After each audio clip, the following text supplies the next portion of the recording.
Ang ganda ng boses mo, pwede kang mag-announce ng suspension.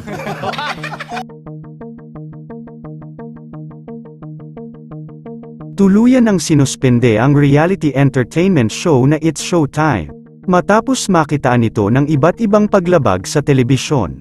Anyang tugon ni President of MTRCB Lolas Soto kahit noong wala pa ang cake scene ni Ayon Perez at Vice Ganda. Matagal na raw winawarningan ng MTRCB si Vice Ganda sa mga jokes nito at kakaibang kilos sa It's Showtime. Tingin ng netizens baka pinopersonal na si Vice Ganda ng mga Soto.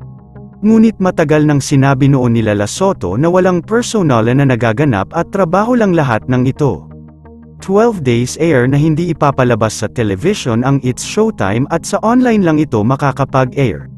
Sa naganap na pagpaparinig kanina ni Vice Ganda sa It's Showtime, nagbigay ito ng senyales na on time na maaari nang masuspend ang It's Showtime sa multiple violations ng entertainment show.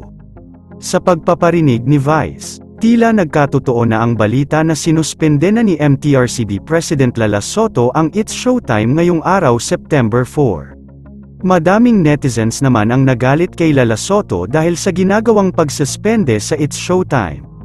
Madaming empleyado raw ang maaapektuhan sa pangyayari na ito. For sure sa 12 days air na hindi ipapalabas ang It's Showtime walang magiging sahod ang mga staff and crew nito. Processing 12 days pa lang ito at possible ang chance na madagdagan pa ito ng 20 days kung aayon lahat ang magiging pasya ng MTRCB Productions. Sa ngayon hindi muna pwedeng ipalabas ang It's Showtime sa television dahil suspended sila ngayon. Yun lamang po, ano ang masasabi mo sa balitang ito, comment mo sa ibaba. Huwag kakalimutan i-like ang video na ito. Maraming salamat po sa panunood. Ang ganda ng boses mo, pwede kang mag-announce ng suspension.